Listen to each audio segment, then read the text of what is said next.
సంగారెడ్డి జిల్లా రామచంద్రపురంలో అంబేద్కర్ విగ్రహం తొలగింపుపై గ్రామస్తులు ఆగ్రహం వ్యక్తం చేశారు. గాంధీ, నెహ్రూ విగ్రహాలను వదిలేసి రాజ్యాంగ నిర్మాత విగ్రహాన్ని మాత్రమే తరలించడంపై మండిపడ్డారు. మంత్రి సానుకూలంగా ఉన్న ఎమ్మెల్యే మహిపాల్ రెడ్డి కుట్రపూరితంగా వ్యవహరిస్తున్నారని ధ్వజమెత్తారు. విగ్రహాన్ని అక్కడే పునఃప్రతిష్ఠించకపోతే నిరహారదీక్షకు దిగుతామని గ్రామ పెద్దలు హెచ్చరించారు. ప్రభుత్వ వైఖరిని ఎండగడుతూ సోమవారం మీడియా సమావేశం నిర్వహించారు. రామచంద్రపురంలో జాతీయ రహదారిపై ఉన్నటువంటి బాబాసాహెబ్ భీమ్రావ్ అంబేద్కర్ గారి విగ్రహం చారిత్రాత్మక విగ్రహం అది. ఆ విగ్రహాన్ని పెట్టడానికి మాకు సుమారుగా 19 సంవత్సరాల టైం పట్టింది. 1997లో దానికి పునాదులు వేయడం జరిగింది. మరి ఆ పునాదులు వేసినటువంటి ఫోటో ఇది. దీంట్లో మీరు చూడొచ్చు స్పష్టంగా. దీంట్లో వచ్చేసి అప్పట్లో ఎంపీటీసీ సుంకు బాలనరసింహ గారు ఉన్నారు, సుంకు స్వామి గారు ఉన్నారు, సంజయ్ నరసింహ గారు ఉన్నారు, సుంకు నరసింహ గారు ఉన్నారు, కావలి నాగేష్ గారు, సుంకు రాజయ్య గారు, కావలి సంజీవ గారు, మరి సుంకు వెంకటేష్ గారు, సుంకు ఈశ్వర్ గారు, మరి మా తొట్టంజయ్ గారు, రఫీక్ గారు, మరి వీళ్ళందరూ కూడా ఉన్నారు. వీళ్ళ కొంతమంది చనిపోయారు. మా మన్యస్వామి చిన్న ఆయన మా కాక ఆయన ఉన్నాడు. ప్రతి ఒక్కరు కూడా ఈ దీంట్లో ఉన్నారు.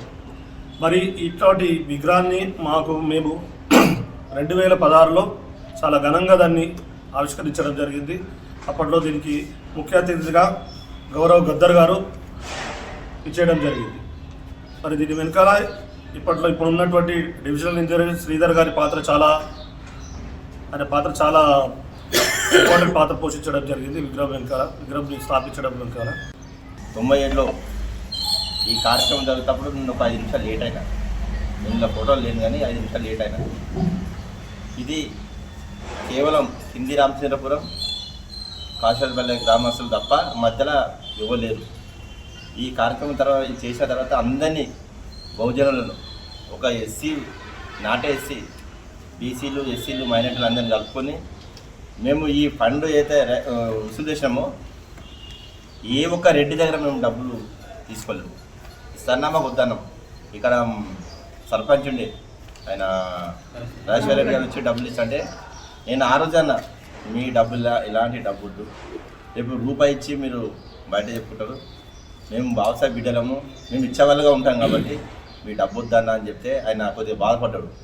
మా సొంత డబ్బుతోని, మేమంతా చిన్న చిన్న ఎంప్లాయీలం, మా సొంత డబ్బుతోని మా ఎంప్లాయీలతో డబ్బు వేసి అప్పుడు 5 లక్షలతో ప్రోగ్రామ్ చేసినాం.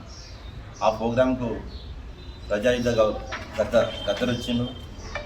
తర్వాత ఈ ఎమ్మెల్యేలకు మేము ఇది రమ్మని చెప్పినాం. ఎమ్మెల్యే రాకపోగా ఈ ప్రోగ్రాం జరుగుతుంటే కరెంటు తీసేసాం.